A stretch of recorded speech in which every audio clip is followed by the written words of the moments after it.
o tema que me cabe, ou que me cabia, é sobre as contribuições especiais e a deturpação da repartição de receitas causada pelas contribuições sociais e pela a fraude à Constituição feita por esse modelo ao longo desses 30 anos de Constituição. Na realidade, quando nós olhamos para o modelo brasileiro, nós enxergamos na Constituição um viés fundamental. Uma ideia democrático-descentralizadora subjacente que visava promover democracia no Brasil. A Constituição foi elaborada em um momento onde se buscava redemocratizar o Brasil. E a pedra de toque era exatamente promover o federalismo no Brasil, uma descentralização de poder, uma aproximação do poder da população, colocar o poder próximo do povo, o povo em contato com o poder. Seria como um desmonte do histórico centralismo do Brasil, do poder no Brasil. Um painel de controle do Império, um painel de controle posteriormente no centro da República, posteriormente em Brasília, ou como hoje, um painel de controle em Brasília comandando o país, deveria ser abandonado num ideal democrático descentralizador. E assim, o princípio federativo assume na Constituição brasileira a condição de cláusula pétrea, rico em simbolismo, aparece no artigo 1º. A união, com letra minúscula, dos Estados, Distrito Federal e município constituem a República Federativa do Brasil.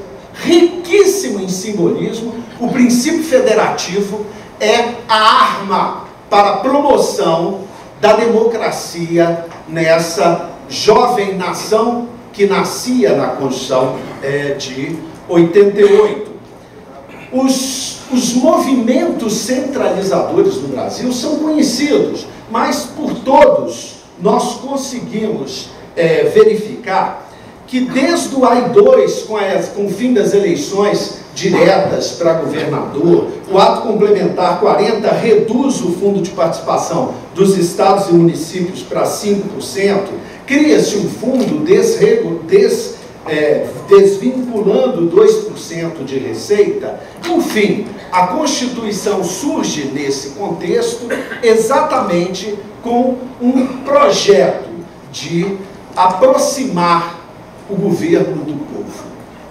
Pois bem, o federalismo com suas leis básicas, a lei de participação, que pressupõe que os estados devem participar da formação da vontade nacional, bem como um pressuposto básico do federalismo, a autonomia política. Os estados devem ter os seus ordenamentos e, sobretudo, autonomia financeira.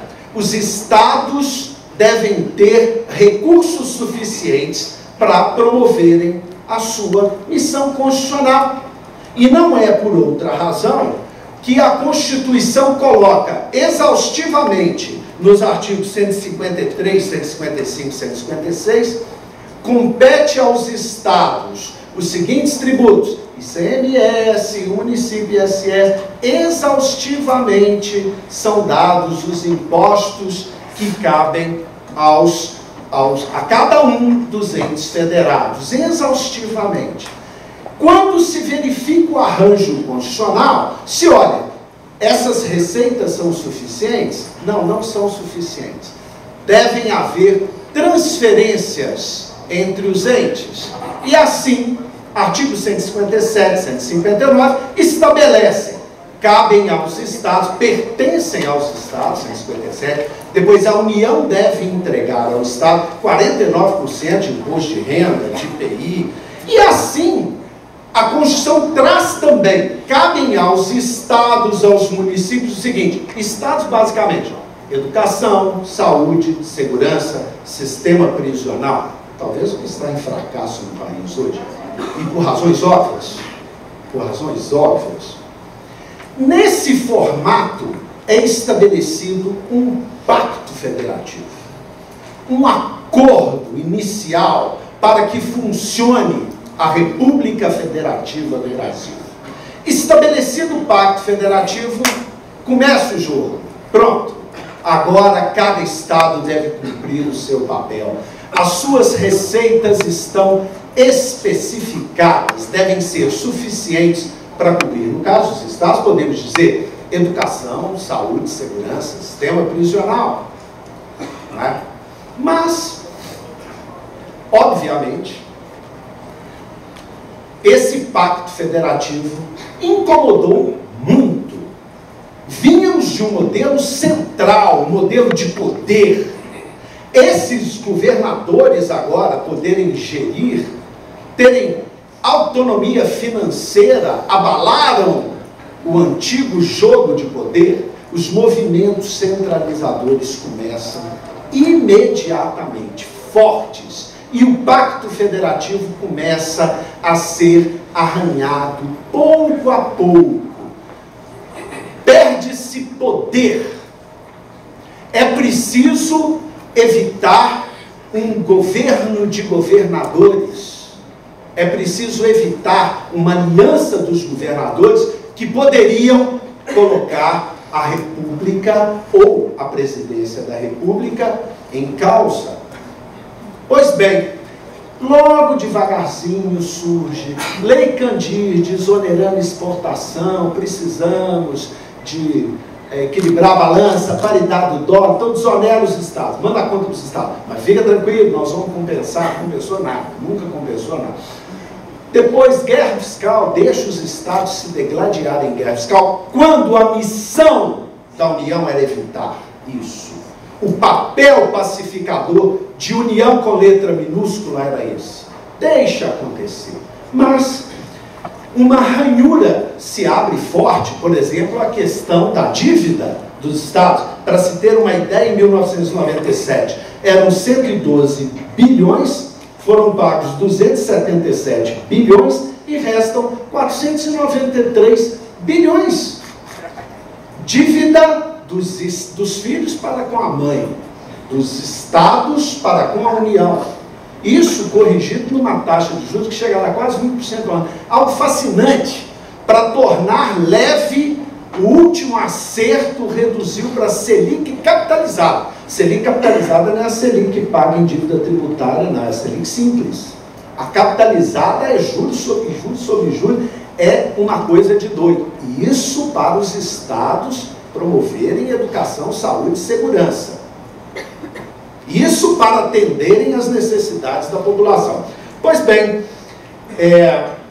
a questão foi se agravando, em especial quando uma verdadeira fraude à Constituição começou a se realizar. Vejam só, o Fundo de Participação dos Estados, criado desde a Emenda Constitucional 18, não é? Ele foi modelado para que se colocasse os recursos federais que são dos estados, não é mesada nem ajuda, é dinheiro constitucionalmente previsto para os estados, para que eles fossem compartilhados. Todos os tributos fiscais, todos os impostos fiscais são partilhados, inclusive o imposto residual do pelo 157.2, 20% pertence aos estados, todos. Uma questão interessante é que taxa, contribuição de melhoria, tudo bem, são tributos vinculados, esses não devem mesmo ser compartilhados. Empréstimo, só empréstimo é para ser pago depois, também não tem que compartilhar. Os impostos fiscais são todos compartilhados. Contribuição. As contribuições, no desenho constitucional brasileiro, elas têm uma única função, que é atender uma destinação específica. No caso das contribuições sociais, atenderem seguridade social. Se ela tem uma finalidade específica a ser desempenhada por aquele ente, natural que não seja compartilhada. Não há dúvida alguma. A arquitetura constitucional está perfeita. Da mesma forma, a Constituição previu mecanismos para aumento de carga tributária, que, por sinal, sobe de 24% para 34% ao longo dos anos. Não é? Ela sai, em 1994, de 24% e vai a 34% do PIB. Bom, as contribuições não são compartilhadas exatamente pelo fato de terem uma destinação específica.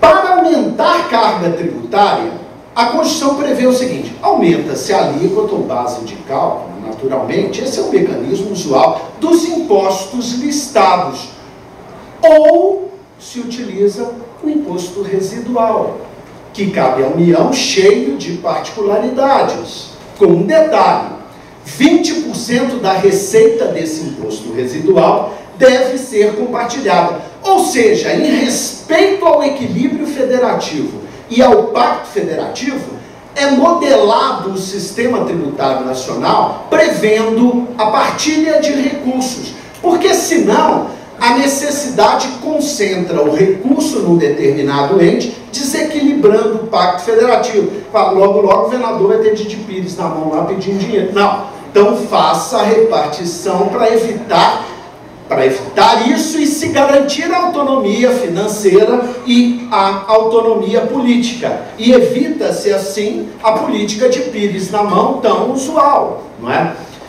O que vai acontecendo a partir daí? De forma declarada, posta nas entrevistas, retiradas de exposições de motivos, projetos de aumento das contribuições são enviados, ultrapassando as necessidades do Orçamento de Seguridade Social, não é?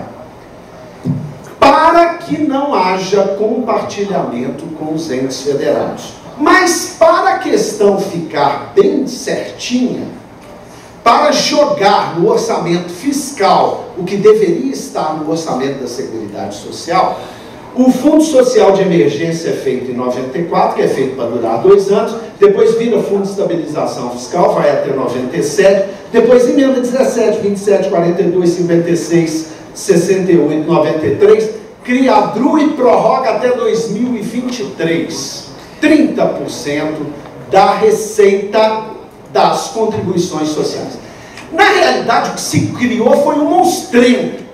É corpo de contribuição com destinação específica e cabeça de imposto para o orçamento fiscal. Esse monstrengo criado com a DRU, ele possibilitou o seguinte mecanismo: se dedica a aumentar o valor das contribuições, aumentam as contribuições e desvincula 30% e joga para o orçamento fiscal. Aumenta de novo, joga 30% para o orçamento fiscal. Assim, consegue aumentar a carga tributária de 24% a 34%, não é? A parcela das contribuições na receita total brasileira sai de 11% e vai a 48%. Elas viram 2/3 do orçamento federal, concentra tudo nas contribuições sociais e desvincula 30% para usar livremente. Ou seja, o dinheiro da gorjeta dos governadores que estariam arrebentados fica lá no orçamento fiscal, nesses 30%, para serem entregues aos governadores, centralizando o poder no painel de controle de Brasília.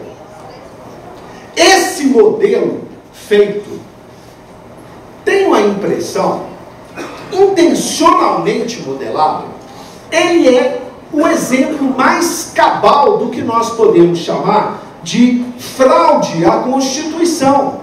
E eu explico o porquê. A figura da fraude à lei, como ilícito atípico, como gosta o Atienza, né? Você faz uma norma de cobertura para elidir a aplicação de uma outra norma. Não se trata de uma infração frontal à lei. Você não faz uma infração direta à lei. Você contorna a lei, você dá a volta na lei através de um dispositivo usado para finalidade diversa. Vejam bem, não há uma ilicitude imediata. Ninguém diz que há uma ilegalidade, ou no caso, uma inconstitucionalidade. O que se diz é que nesse exemplo a norma é fraudada por uma outra dada com finalidade distinta. Talvez o exemplo mais clássico possível. Para ser feito por emenda constitucional, alguns requisitos são necessários. Por exemplo, deve ferir a uma cláusula pétrea ou a arquitetura do sistema como um todo. No caso, de forma curiosíssima, as contribuições são criadas, aumentadas e desvincula 30%. Essa norma é feita para fraudar a partilha constitucional prevista pelo sistema tributário nacional, pela arquitetura do sistema tributário nacional, fraudando, sobretudo e gravemente, o equilíbrio federativo, contornando o princípio federativo. Ou seja, se apoia numa norma dada com finalidade distinta para fraudar a partilha constitucional de receita. Talvez a Tienza não previu isso no seu livro. Talvez esse exemplo é o exemplo mais perfeito de fraude à lei, de fraude à Constituição, jamais modelado. Como se corrige a fraude à lei? Interpretando conforme o mandamento maior da Constituição, aplicando a norma fraudada, portanto, partilhando 30% da parcela desvinculada das contribuições sociais.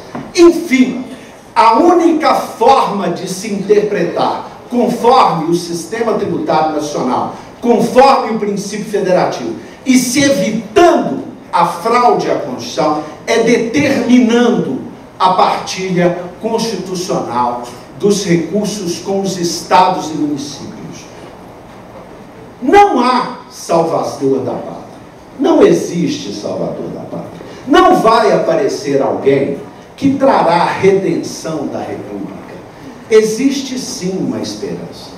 Na promoção de educação, saúde, segurança, na promoção de governos democráticos, descentralizados, harmonizados pela União, como manda a Constituição, como estabelece o Pacto Federativo. Não haverá um salvador da pátria que opere de Brasília, do painel de controle, os nossos destinos. Federalismo já, senhores,